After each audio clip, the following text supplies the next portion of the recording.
Hi everyone, this is a quick follow-on from my previous video about 3D printing. I've sat down and I've cleaned up some of the resin printed stuff I've got, and it gave me a chance really to compare it with the PLA printed items. I should caveat this by saying I don't own a 3D printer, as much as I'd like to.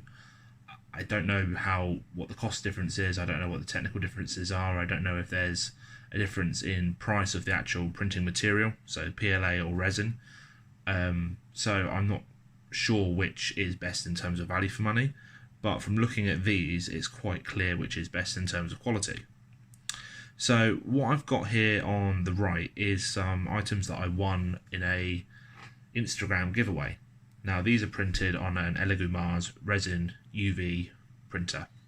So my understanding is that with this you have the resin in a small vat, and the printer will expose layer by layer a UV light, which immediately cures the resin.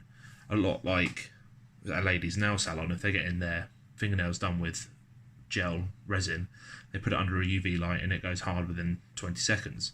And this does the same, just slice by slice by slice, building up the model. The PLA ones, so these print, I believe these print upside down. So they start right at the bottom and then they print coming out of the resin, out of the tub. These ones print this way up, and it is just a case of printing the plastic layer by layer by layer by layer, up and up and up. So they work on a very similar sort of idea. They're both done layer by layer. But looking at these, and I'm sure you can tell where I'm going, there's a massive difference in the quality. Like I said, I don't own a 3D printer. I don't know what you could achieve on a PLA printer versus a resin one. So I don't know how much this guy's printer cost as compared to this one.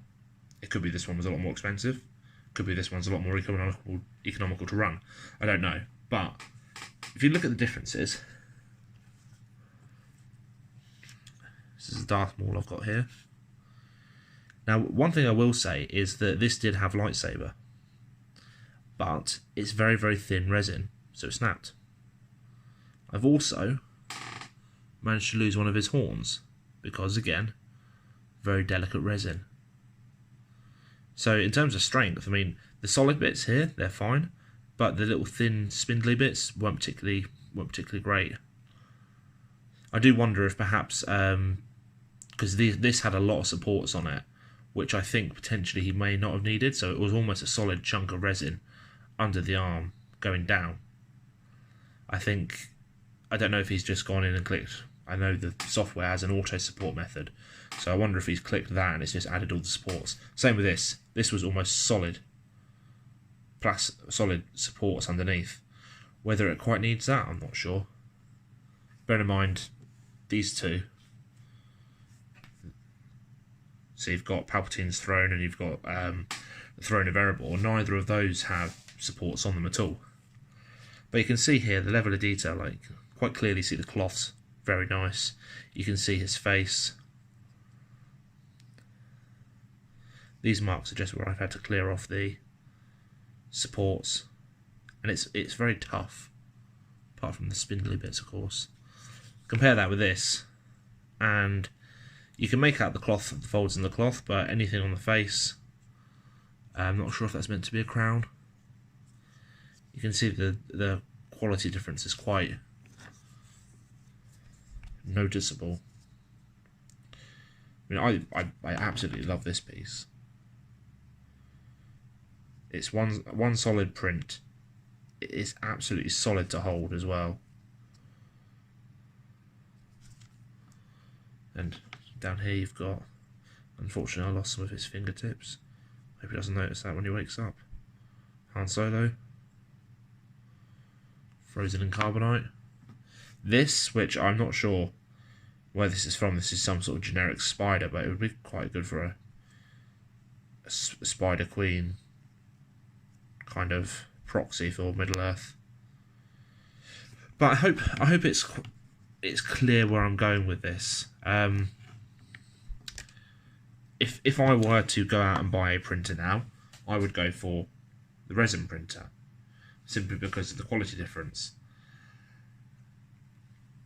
whether it comes to, when it comes to printing larger pieces of terrain, like some of the stuff I got from Whitefoot 3D printing, they are, I mean, for example, this is one of the smallest pieces. They're huge. They're absolutely massive. Whether there's a difference when you're printing resin at that size, if that is a bit more expensive or more time consuming, or even potentially not possible. If the print size isn't big enough on a resin printer, you won't be able to print them. So something to think about, really. I mean, I like both. These are going to form parts of displays, and this is going to be part of a terrain board. But I hope people may potentially find this interesting. Anyone who's looking at getting a resin printer, I mean, I'd love to get one. I just can't justify the price. There's so many things I'd love to print. I see some people get them. They get sent them by 3D printing companies to try out. If anyone does that, let me know. But it'd be great to have a play with one. So thanks for watching. I hope you found this interesting, and hopefully it's been useful. Bye.